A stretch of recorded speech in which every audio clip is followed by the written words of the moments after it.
નમસ્કાર વિદ્યાર્થી મિત્રો, ધોરણ 11 ની અંદર એકાઉન્ટ વિષયની અંદર આપણે દાખલા નંબર 10 મિલકતને લગતા વ્યવહારો આપણે છેલ્લે માલને લગતા વ્યવહારો જે કહેવાય છે મિલકતને લગતા વ્યવહારો શેને લગતા મિલકત તો મિલકતના વ્યવહારો હોય તો મિલકતના વ્યવહારોમાં નિયમ લાગે માલ મિલકત ખાતાનો આવે તો ઉધાર જાય તો જમા। હવે નમૂનો દોરેલો છે તારીખ વિગત કાપા ઉધાર રૂપિયા અને જમા રૂપિયા બરાબર છે। ત્યાર પછી આપણે આગળ જોઈએ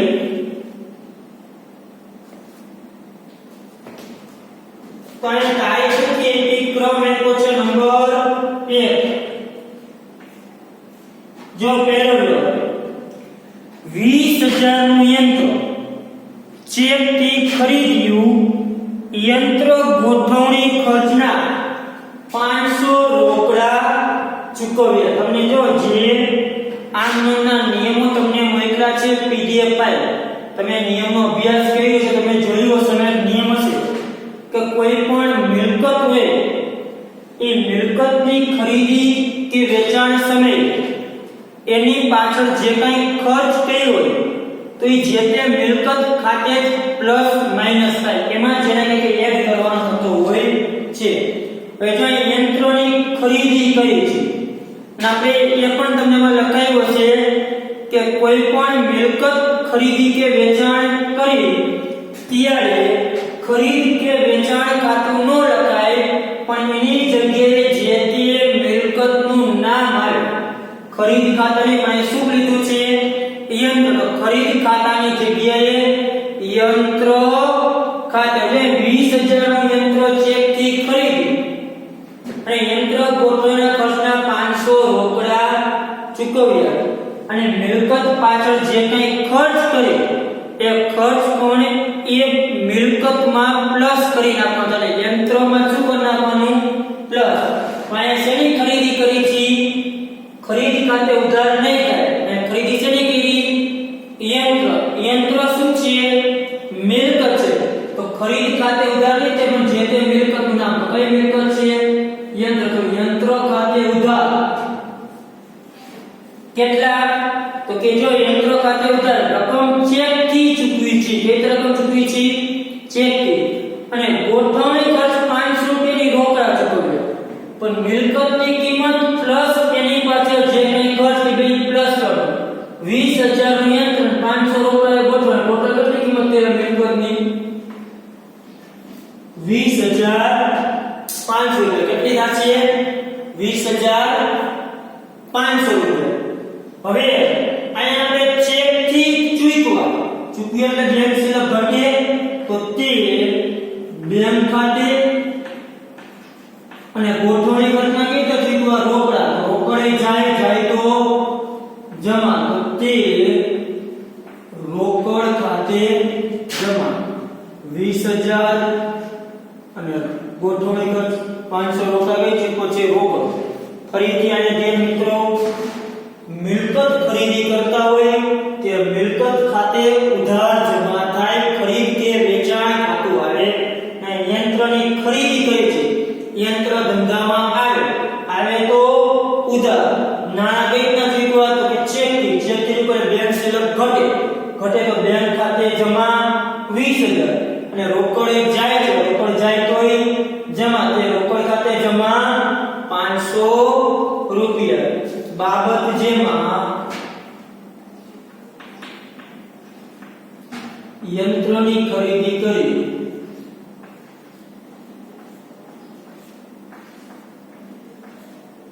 નાણાં ચેક થી ચૂકવ્યા તે નીચે કરવાની અંડર। ત્યાર પછી બીજો 3,000 નું ફર્નિચર કાવેરી ફર્નિચર માર્ટમાંથી ખરીદી લારી ભાડાના 50 રોકડા ચૂકવ્યા। શું કરી છે ફર્નિચરની ખરીદી કરી કેટલાનું ખરીદ્યું 3000 શેમાંથી લીધું તો કે જેમાં કીધું છે કે ફર્નિચર એ કાવેરી ફર્નિચર માર્ટમાંથી ખરીદી કરી. શેમાંથી ખરીદી કરી? Kaveri furniture Mart. એટલે વ્યવહાર કેવો છે? ઉધાર વ્યવહાર છે. જો રોકડેથી નથી ચૂકવી દીધા. ફર્નિચરના રૂપિયા રોકડા આપ્યા નથી. તથા લારી ભાડાના 50 રોકડા છે. પાછું જે લારી ભાડું ઈ રોકડું ચૂકવી દીધું. એટલે ફર્નિચરની ખરીદી કરી છે. એટલે ફર્નિચર ધંધામાં આવે તો ફર્નિચર ધંધામાં આવે તો ફર્નિચર ખાતે ઉધાર. ફર્નિચર ખાતે ઉધાર કેટલા રૂપિયા? જો ફર્નિચર છે 3000 પ્લસ 50 રૂપિયા લારી ભાડું એટલે ટોટલ રૂપિયા કેટલા? 3050. આગળ તે અહીંયા બેંક કે રોકડે શેમાંથી લીધું છે?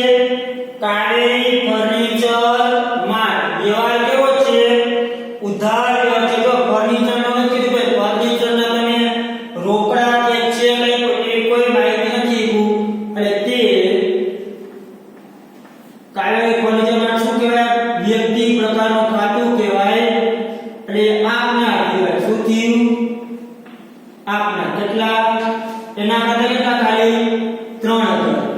અને લારી ભાડું રોકડું જોઈએ તે રોકડ ખાતે કેટલા રૂપિયા? 50 રૂપિયા. જો લારી ભાડા ખર્ચના છે એ ફર્નિચરમાં જો એડ કરી દો. કેમ કે મિલકત પાછળ જે કાંઈ ખર્ચ કરો એ મિલકતમાં શું કરવાનો હોય? પ્લસ કરવાનો. પછી ઉધાર લે એટલે કાવેરી ફર્નિચર માર્ટ ખાતે 3000 એકલા અને લારી ભાડાના રોકડા ચૂકવા 50. એટલે રોકડ જાય તો જમા. એટલે રોકડ ખાતે જમા એટલે કેટલા રૂપિયા? 50 રૂપિયા. બાબત જે 3000 નું ફર્નિચર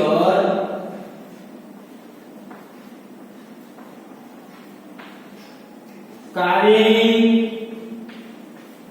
ફર્નિચર માર્ટમાંથી ખરીદ્યું અને લારી ભાડાના રોકડા ચૂકવ્યા.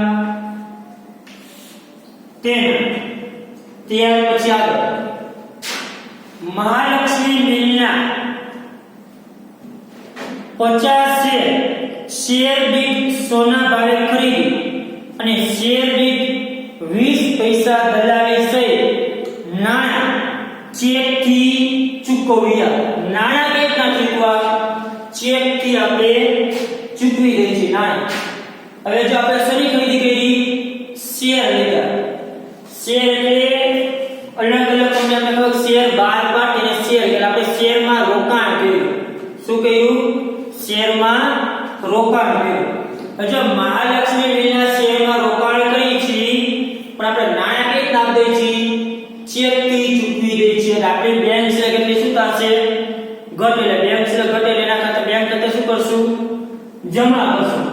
હવે જો રૂપિયા કેટલા? તો કે પહેલા તો શેર લીધા એટલે શેરમાં શું કહેવાય?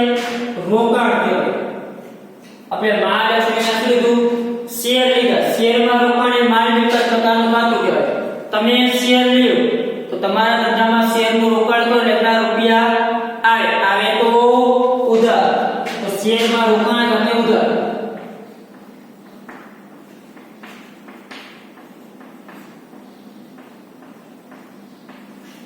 તે નાણાં કેટલા ચૂકવી છે? ચેકથી ચૂકવા બધા જ રૂપિયા. એટલે બેંક સિવાય ઘટે તો જમા. એટલે બેંક ખાતે જમા. જો રૂપિયા આપણે જાશે કેમ કે નાણાં આપણે ચેકથી ચૂકવી છે એટલે બેંક સિવાય ઘટે એટલે બેંક ખાતે શું થશે? જમા થશે. એટલે કે આપણે નાણાં જે છે એ ચેકથી ચૂકવા છે. એમાં કીધું છે કે બધા જ નાણાં કેટલા ચૂકવા? ચેકથી. દલાલી અને શેરનો જે કંઈ ભાવ છે એ બધા જ રૂપિયા એ બધા જ નાણાં ચેકથી ચૂકવે. બેંક આપણી ઓછી થાય. બેંક જાય તો બેંક ખાતે જમા. શું લીધું? શેર. શેરમાં રોકાણ ખાતે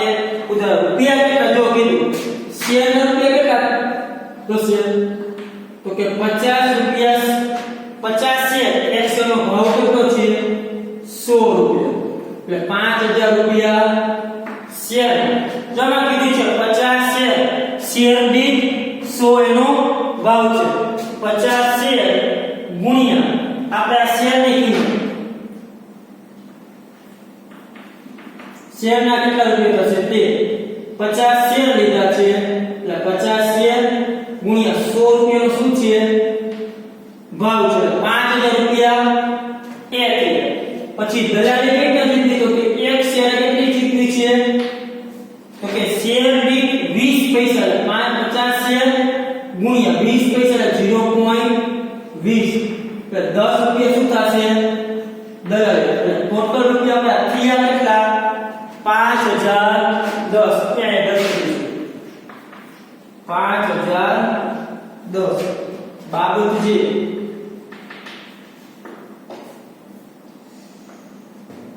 મહાલક્ષ્મી મિલના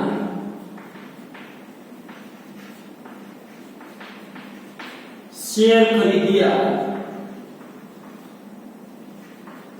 અને દલાલી ના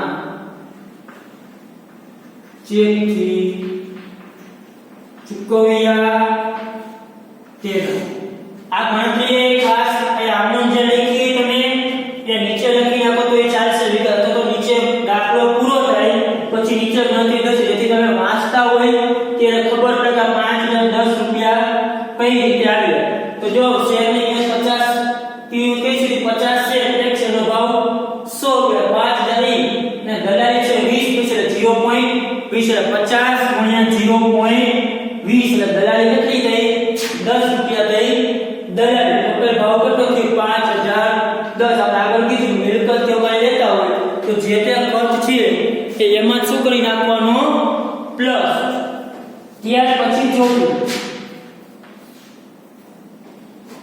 5000 ના ફર્નિચરના બદલામાં 4000 નો માલ આપ્યો આપણે આગળ આવી ફર્નિચરના બદલામાં શું આપ્યું માલ આપ્યો તો આપણે લીધું શું ફર્નિચર લીધું તો કે ફર્નિચર ધંધામાં આવે છે માલ મિલકતની અંદર પ્રમાણે નિયમ પ્રમાણે તો કે આ તો ફર્નિચર ખાતે ઉધાર તો કે ફર્નિચર લીધું ફર્નિચર ખાતે ઉધાર બદલામાં શું આપી છે માલ એટલે ફર્નિચર થી ગયેલ શું કહેવાય માલ એટલે તે ખરીદ ખાતે જમા થશે બાબત જે રકમ કઈ લખાય આપણી કિંમત દર્શાવ આપણે કેટલો માલ આપ્યો તો કે 4000 આપણે કેટલા દર્શાવવાનું 4 ફર્નિચર આપણે જેટલામાં લીધું હોય એટલામાં આપણે ફર્નિચર કેટલામાં લીધું એ મહત્વ નથી બદલામાં આપણે કેટલા રૂપિયા આપ્યા ધંધામાં તો કે આપણે માલ કેટલો આપ્યો એટલે 4000 લીધું શું ફર્નિચર પણ માલ નહીં મોબાઈલ લીધું તો કે ફર્નિચર થી ગયેલ માલ થયો ફર્નિચર લીધું બદલામાં આપણે શું આપ્યું માલ એટલે ફર્નિચર થી ગયેલ માલ કહેવાય તો કે ફર્નિચર થી ગયેલ માલ ખરીદ ખાતે શું થાય જમા બાબતજી ફર્નિચરના બદલામાં ફર્નિચર ખરીદ્યું બદલામાં માલ આપ્યો તેના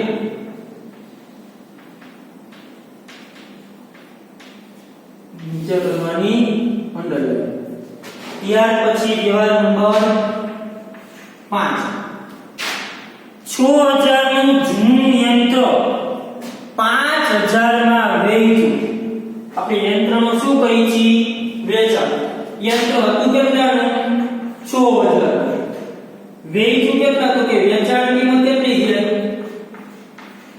5000 6000 ની કિંમતનું યંત્ર હતું વેચ્યું આપણે 5000 આપણે યંત્રનું વેચાણ કર્યું છે 6000 નું યંત્ર 5000 માં વેચ્યું હવે આ યંત્ર 5000 વેચી તો આપણે 1000 રૂપિયા શું થયું નુકસાન કેમ કે કિંમત હતી 6000 અને એ આપણે વેચ્યું કેટલામાં 5000 તો આપણને 1000 રૂપિયા શું થયું નુકસાન હવે આ યંત્ર આપણે વેચી છે તો યંત્ર વેચી તો યંત્ર ધંધામાં મિલકત આવે કે જાય તો કે આપણે યંત્ર એટલે મિલકત જાય તો જાય તો જમા, તો યંત્ર ખાતું શું થશે? જમા થશે. કારણ કીધું ભાઈ યંત્ર વેચ્યું કેને વેચ્યું કઈ કીધું છે ના, તો આ વ્યવહાર કેવો છે? રોકડ. તો રોકડ આવે રોકડ આવશે, રોકડ ખાતે ઉધાર. કેટલા રૂપિયા યંત્ર કેટલામાં વેચ્યું? 5000. રોકડ આપણે આવે કેટલા? ખાલી 5000 રૂપિયા. એટલે આપણે યંત્ર વેચ્યું કેટલામાં? 5000 રૂપિયામાં. આપણે રોકડ આવે કેટલી? 5000 રૂપિયા. રોકડ ખાતે ઉધાર કેટલા થશે? 5000. હવે યંત્ર ખાતે જમા તો 6000, તો 1000 રૂપિયા શું છે? યંત્ર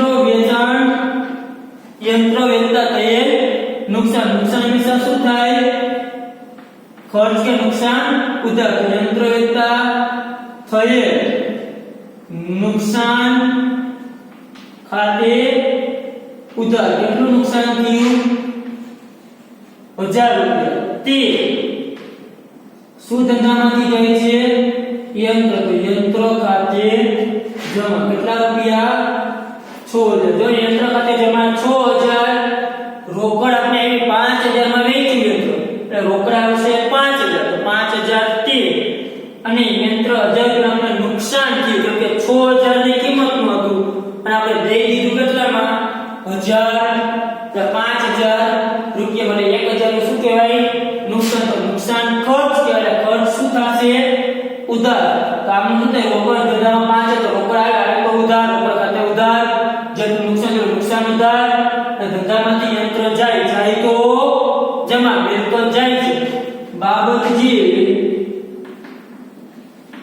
શું થશે? તો કે યંત્ર 5000 માં વેચ્યું તેના. ત્યાર પછી છઠ્ઠી તારીખ 6 નંબર 50000 ની જમીન ખરીદી, 2000 દસ્તાવેજ તથા કાનૂની ખર્ચના થયા. નાણાં રોકડા ચૂકવ્યા. નાણાં કેટલા ચૂકવા? રોકડા. એટલે કે વ્યવહાર આપણે કેવો થઈ ગયો? રોકડ. આપણે નાણાં રોકડા ચૂકવી, રોકડ આવે કે જાય? તો કે રોકડ કે રોકડ જાય, રોકડ ખાતે જમા. નિયમ મુજબ રોકડ જાય તો રોકડ ખાતે થશે જમા. હવે રોકડ જાય તો જમા. શું લીધું? જમીન. જમીન લીધી છે. મિલકતની ખરીદી કરી. ખરીદી કરો જે તે ખરીદ ખાતે ન લખાય, પણ જે તે મિલકતનો કઈ મિલકત લીધી? જમીન. જમીન ખાતે ઉધાર તે રોકડ જાય તો રોકડ ખાતે જમા. કેટલા રૂપિયા? તો કે જમીન કેટલામાં લીધી? 50000 ની જમીન. 2000 કાનૂની. 2000 ટોટલ રૂપિયા કેટલા થશે? અહીંયા 52000 રૂપિયા. જમીનની કિંમત પ્લસ કાનૂની ખર્ચના બે. બાબત જે જમીનની ખરીદી કરી. જમીન ખરીદી, દસ્તાવેજ અને કાનૂની ખર્ચના રોકડા ચૂકવ્યા તેના. અહીંયા દાખલો થઈ ગયો પૂરો. 6 વ્યવહાર જે હતા ખાસ વિદ્યાર્થી પર શું લગાવ્યું? મિલકતનું ખરીદ વેચાણ કરતા હોય કે જે કાંઈ ખર્ચ થાય મિલકતમાં પ્લસ થતો હોય છે. બરાબર છે? અહીંયા નાખવાનો કુલ સરવાળો.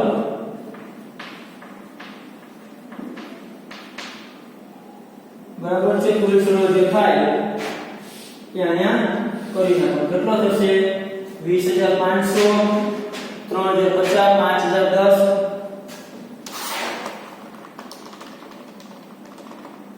4000, 10000 ઈ પ્લસ 52000 એટલે સરવાળો થશે 90560. તો કે સરવાળો કરી નાખો. સરવાળો થશે 90560 રૂપિયા. કેટલો સરવાળો થશે? 90560. 60 આ મિલકતને લગતા જે વ્યવહાર હતા એનો આપણે અભ્યાસ કર્યો, બરાબર છે। અને મિલકતને લગતા વ્યવહારો આપણા પૂરા થયા। આમાં કોઈને કઈ પ્રશ્ન હોય તો તમે મને પૂછી શકો છો। મિલકતને લગતા વ્યવહારમાં આમ કઈ રીતના થાય એ આપણે જોયું। ત્યાર પછી આપણે જોઈ ઉપજ ખર્ચના વ્યવહારો। કયા વ્યવહારો? ઉપજ ખર્ચના વ્યવહારો, એના વિશે આપણે અભ્યાસ કર્યો।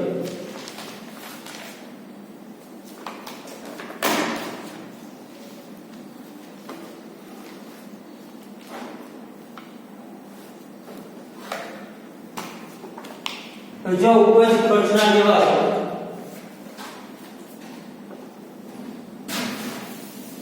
उपज खर्चना व्यवहार में एकदम इजी હોય છે વિદ્યાર્થી મિત્રો।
जो उपज खर्चना व्यवहार उपज खर्चना व्यवहाરના નિયમમાં તમને નિયમ લખાયેલા છે એમાં આમ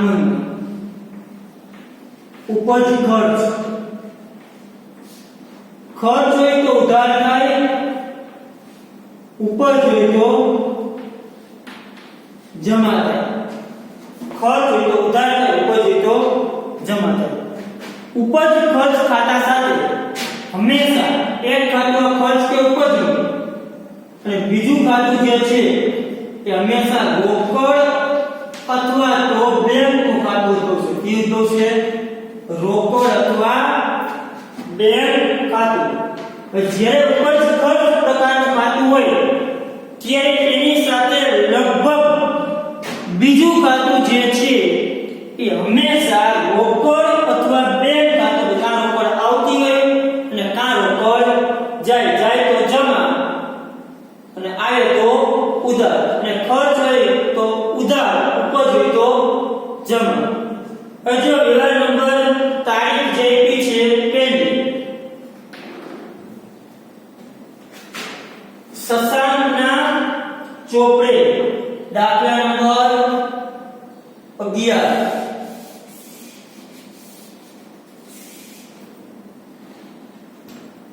11 દાખલો શ્રી શશાંકની આમ। જો તમારે ખર્ચ હોય તો ઉધાર કરવાનો, રોકડ તો બેંક ખાતે જમા, બીજું કાંઈ વસ્તુમાં જોવાનું છે નહીં। દરેક વ્યવહાર ઉપજ ખર્ચમાં રોકડ જ હશે। 99% બધા વ્યવહાર કેવા હશે? રોકડ। એટલે ઉપજ ખર્ચનો જે વ્યવહાર હોય એક ખાતું તો કોઈ રોકડ કા બેંક હોય, કાં ચેક થી ચૂકવેલ કાં રોકડ થી ચૂકવેલ। તમારે બીજી કોઈ વસ્તુ વિચારવાની છે, એક ખાતું રોકડ કાં રોકડ કા બેંક જે હોય તે। જો પહેલો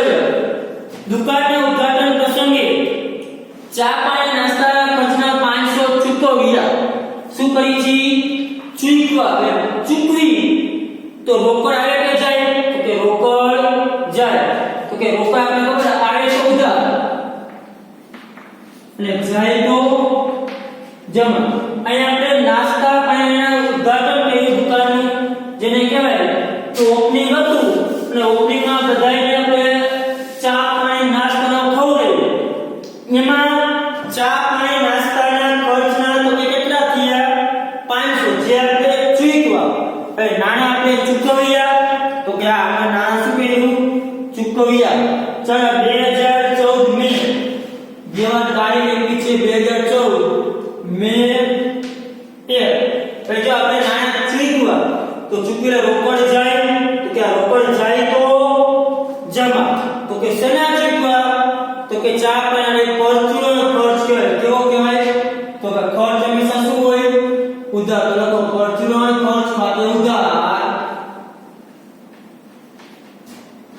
આનું સૂત્ર છે પરચુરણ ખર્ચ ખાતે ઉધાર તે રોકડ ખાતે જો કે રોકડ જાય છે શેના ચૂકવ્યા તો કે ખર્ચના કેટલા ચૂકવ્યા 500 રૂપિયા બાબત જે ચા પાણી નાસ્તાના ચૂકવ્યા તેનો બરાબર છે વ્યવહાર પૂરો એક જ વસ્તુ પેલા રોકડ ખાતું જમા કરનાર ખામી જેના ચૂકવ્યું હોય કે જે કઈ મેળવ્યા હોય એ ખાતે શું કરવાનું ઉધાર જમા કરો કે બીજું દુકાન માટે જરૂરી હિસાબી ચોપડા 400 ના ખરીદ્યા જો ખાસ જોજો શેની ખરીદી કરી હિસાબી ચોપડા ખરીદ્યા અને ખરીદી નથી કરી ખાસ જો ખરીદી ખાતું નહીં આવે ખરીદી કેને કહેવાય ધંધો જે કઈ માલ સામાન લે ને તો ખરીદી કહેવાય અહીંયા શેની ખરીદી કરી સ્ટેશનરી હિસાબી ચોપડા શું કહેવાય સ્ટેશનરી કહેજો હિસાબી ચોપડા જે કે તમે ખરીદી કરો દુકાન માટે હિસાબો લખવા માટે તમે જે કાંઈ ચોપડાની ખરીદી કરો છો એ ધંધા માટે શું કહેવાય તો કે એ રીવી ધંધા માટે કહેવાય સ્ટેશનરી કહેવાય કેમ કે સ્ટેશનરી ખર્ચ થયો પણ તમે ખરીદી કરો રોકડ આવે કે જાય તો કે રોકડ ખાતે કે રોકડ દિવાળ છે તો કે રોકડ જાય જાય તો રોકડ ખાતે જમા ઉધાર કેના ખાતે તો કે શું ખરીદ્યું સ્ટેશનરી ખર્ચ કહેવાય ચોપડા તો કે સ્ટેશનરી ખર્ચ ખાતે ઉધાર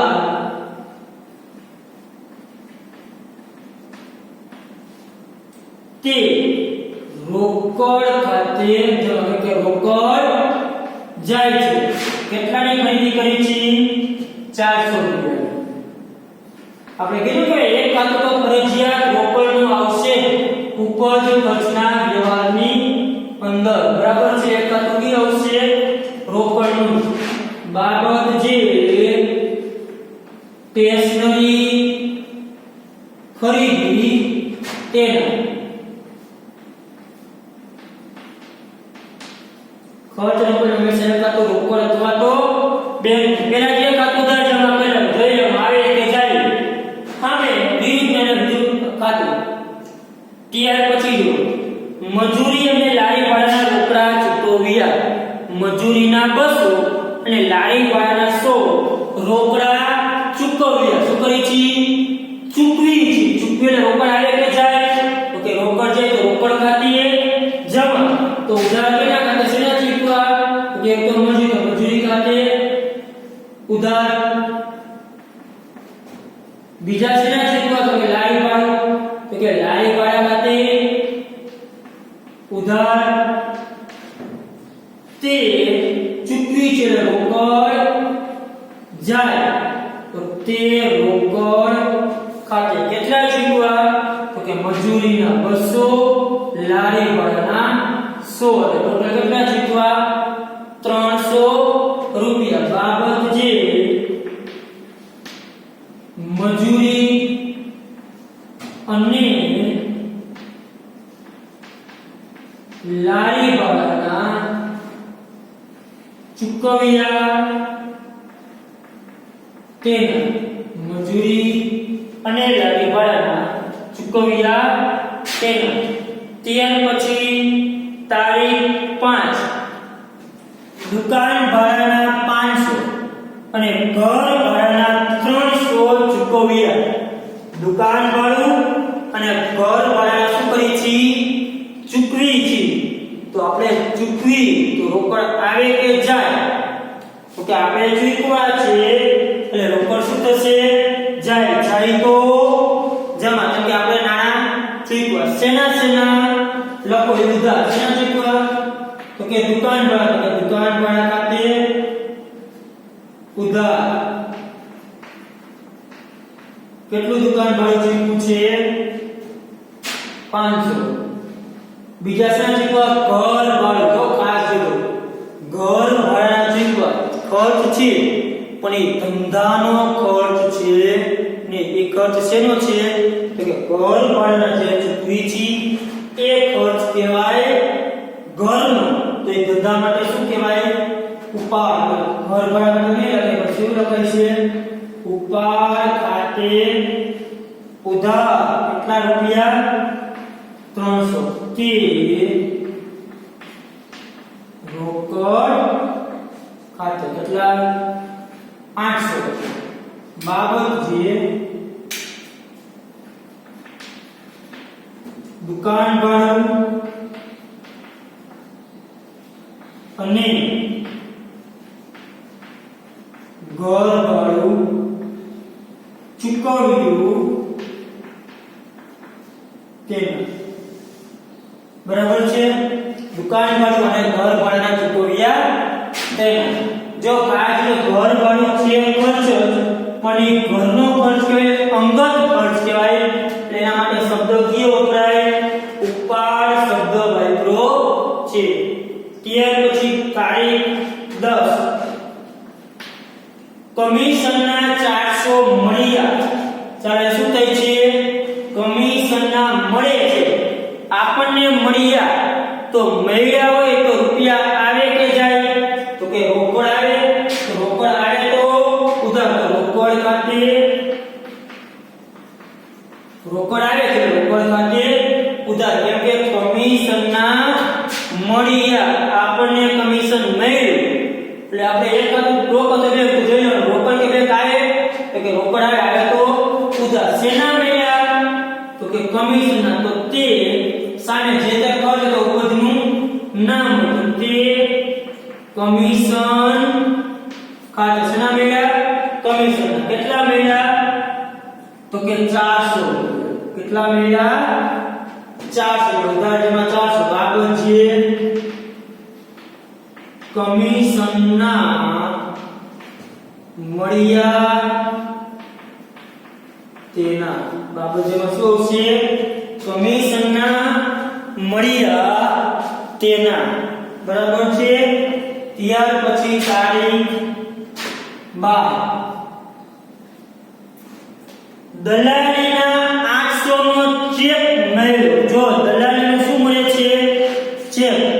આપણને રૂપિયા મળે છે. શેના? તો કે દલાલીના. ચલો દલાલીના મળ્યા ખરા એટલે રૂપિયા તો આપણી પાસે આવે છે પણ શું મળે છે? ચેક મળ્યો. આપણી બેંક સિલક આવશે. ટૂંકમાં બેંક સિલક વધે. બેંક સિલક વધે તો બેંક ખાતે શું કરવાનું? ઉધાર. આનું શું થશે? બેંક ખાતે ઉધાર. આપણે બેંક સિલકમાં શું થશે? વધારો. કેમ કે ચેક આપણને મળે છે તો બેંક ખાતે ઉધાર. તે શેના મળ્યા? દલાલી. તે દલાલી આપણા માટે શું કહેવાય? આવક થઈ. કે આપણે આવક મેળવી તો તે દલાલી ખાતે. કેટલા રૂપિયા મળ્યા? તો કે 800 નો ચેક મળ્યો. 800 રૂપિયા. બાબત જે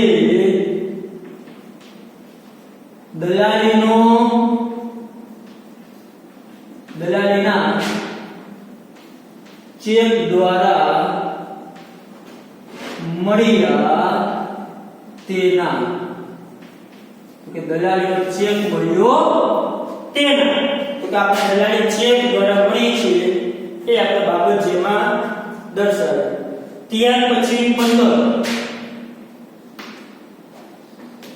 ગુજરાત સમાચારનું જાહેરાત બિલ 300 ચૂકવ્યું. જો ગુજરાત સમાચાર આપણે જાહેરાત બિલ શું કરી છે ચૂકવી છે એટલે જાહેરાત બિલ શું આપણે જાહેરાત કરતા આપણા પેઢી છાપાની અંદર અલગ અલગ જગ્યાએ આપણે જાહેરાત મૂકતા હોય કે જેથી જાહેરાત કરવાનું કારણ શું હોય કે જેથી આપણા માલનું વેચાણ વધે એના માટે આપણે જાહેરાત કરતા હોય તો જાહેરાત બિલ ચૂકવી તો જાહેરાતનું બિલ ચૂકવી શું કહેવાય ખર્ચ કેવો ખર્ચ જાહેરાત ખર્ચ આપણે ચૂકવું એટલે રોકડ જાય તો જમા ઉધાર કેના ખાતે તો પૈસાના ચૂકવા જાહેરાત ખર્ચ ખાતે ઉધાર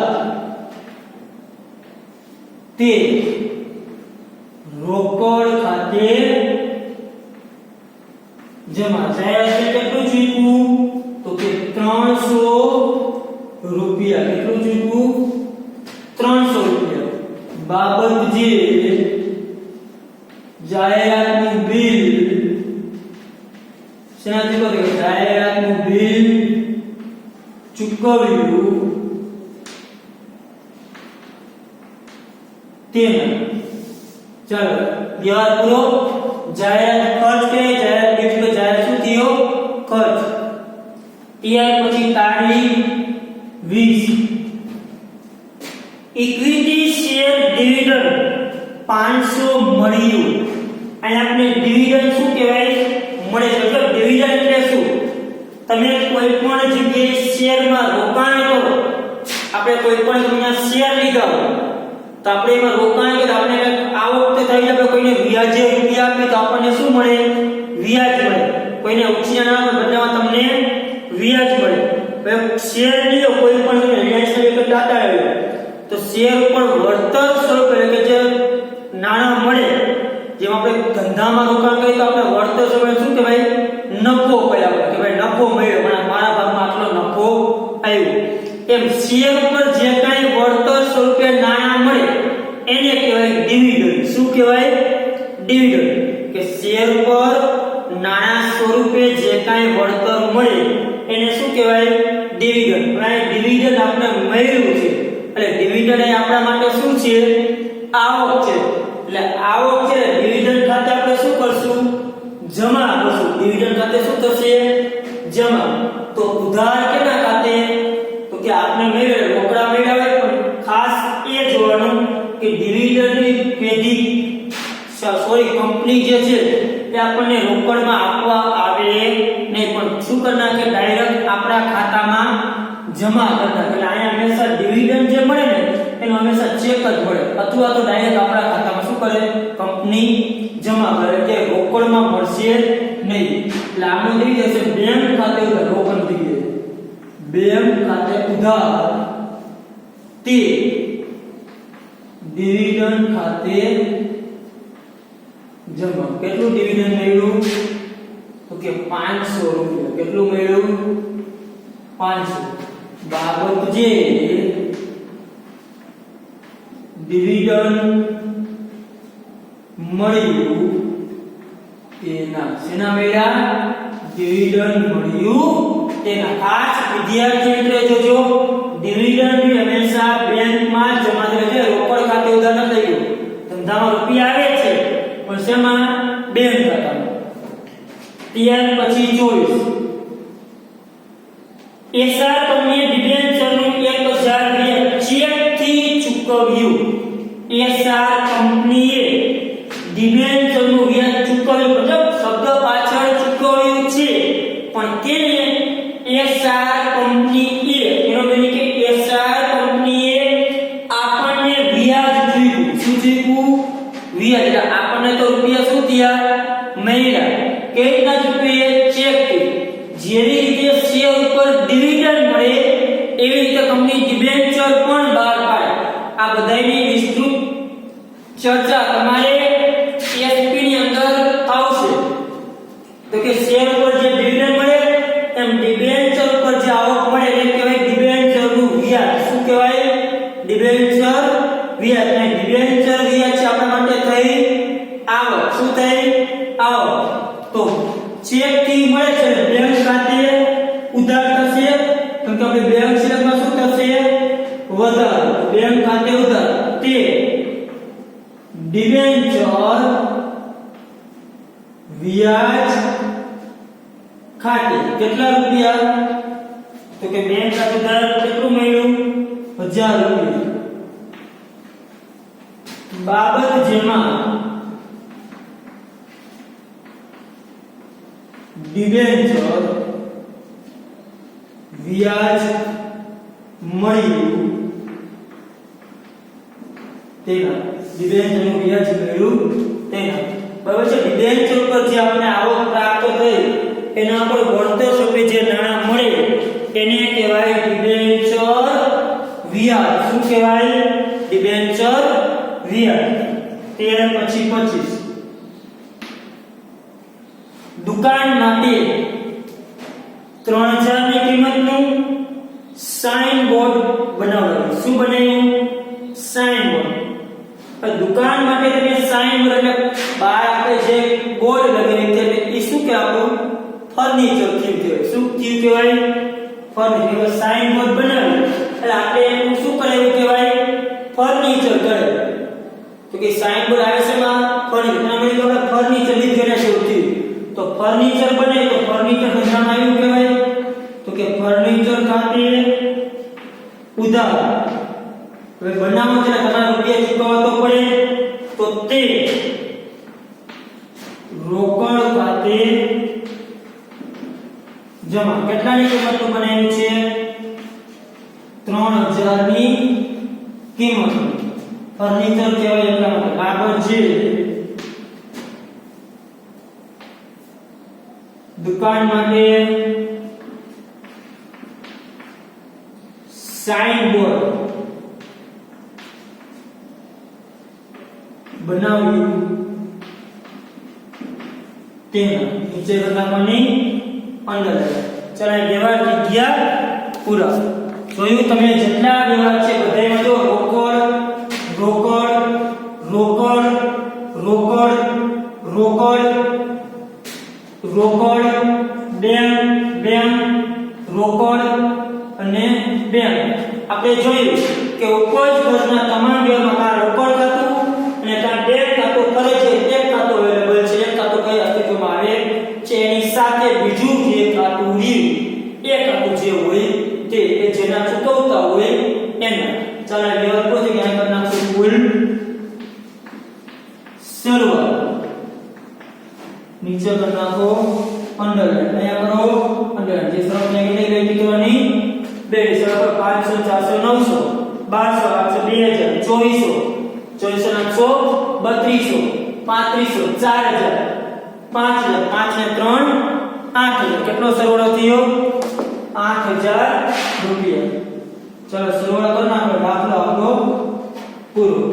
ચલો રેડી. આમાં કોઈને કઈ પ્રશ્ન હોય?